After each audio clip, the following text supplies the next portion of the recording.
It's a crazy world we live in. It's a crazy old world, this world of ours. I'm hearing that a lot lately. In the vocation I've found myself in, I spend a lot of my time hearing the private thoughts and feelings of many people all over the place. And it's a common theme, people say. It's a crazy world we live in. It's a crazy world. But here's the thing, it's not a crazy world we live in. What's crazy is the system that we've created, that we live within, this economic system, this societal structure that we have. It doesn't tend to work for the betterment and the thriving of humanity. It serves some, but not the collective so much. And because this system's been around for as long as we can remember, we are educated into it, socialized into it. We tend to measure ourselves based on that system. Do I own enough things? Do I make enough money? Do I wear the right clothes? Have I done well enough? Am I functioning productively in this system?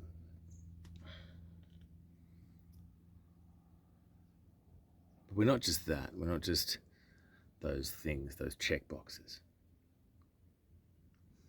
Would you look at a tree and expect a tree to be a particular way? And if it wasn't, would you judge it? Would you give the tree feedback? Would you invite the tree to come back next week and reflect on the suggestions you made? No. You allow that tree to be what it is. When I talk about this idea that we are the animals, we are the trees, we are the rocks, we are the same, this is my point. We don't need to measure ourselves against this system, how well or not so well we feel like we're doing. As we've seen over the past few years,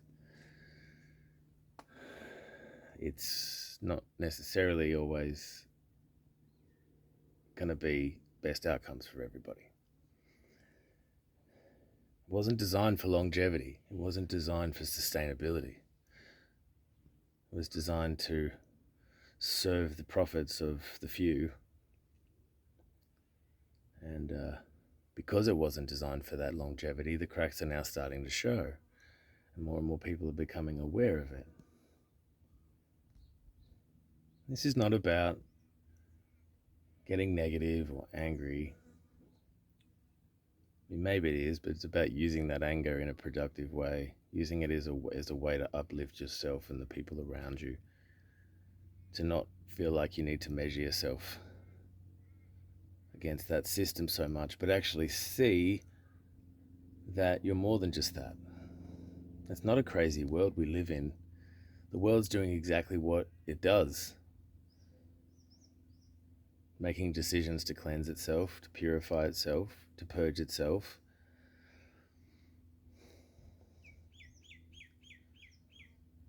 You know, I speak to a lot of Aboriginal elders in the work that I do, and they tell me they knew that some floods were coming.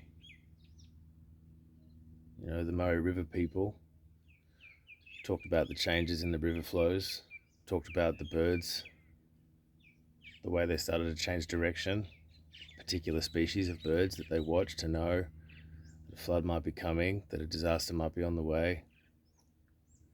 They saw the debris in the bushes and in the forests and on the land, and they say they kind of knew that the fires were on the way.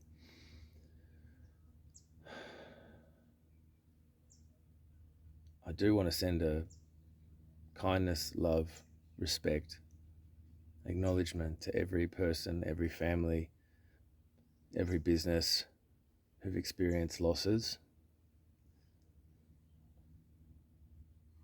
I'm not going to pretend that I'm not experiencing that too.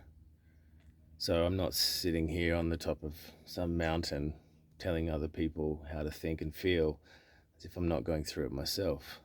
I'm the first to admit I'm also having to navigate some challenges right now, but I try to remember that this is not a crazy world that we live in. This is a crazy system that we live in. And there's ways that we can make change. We can live more sustainably. You can start your own garden, grow your own fruits and vegetables, start a compost, start a worm farm, start beehives, start raising chickens. If you eat meat, you can start raising your own animals. People have a reaction to that, but they also go to the store and they buy food. They buy meat. You know, we are the human collective, and we don't necessarily have to continue suffering. We can make change, we can educate ourselves, come back to some of these laws of nature that our ancestors knew about, that we seem to have forgotten about. We started to get low on toilet paper. We ran out of stuff we needed to wipe our asses. Everybody freaked out. So what does that say about where we're at? We can't, as far as we know, live without stuff that we need to wipe our assholes with. Do you think our ancestors needed toilet paper? Do you think they needed that system in order to survive? I think not. It's not a crazy world that we live in. It's a beautiful world that we live in. And it's waiting for us once we unleash ourselves. We break out of the shackles of this system and expect ourselves to rise, to bend and flex to it. It's not sustainable. We're not that system, and it's not a crazy world. We've got to stop saying it's a crazy world we live in. It's not a crazy world we live in. It's a crazy system that we've created that we give our power over to. So think about it. Start a garden, get some chickens, start a compost. Start thinking about how you can give back to the universe and to the planet. And I assure you, it will give back to you. Love ya.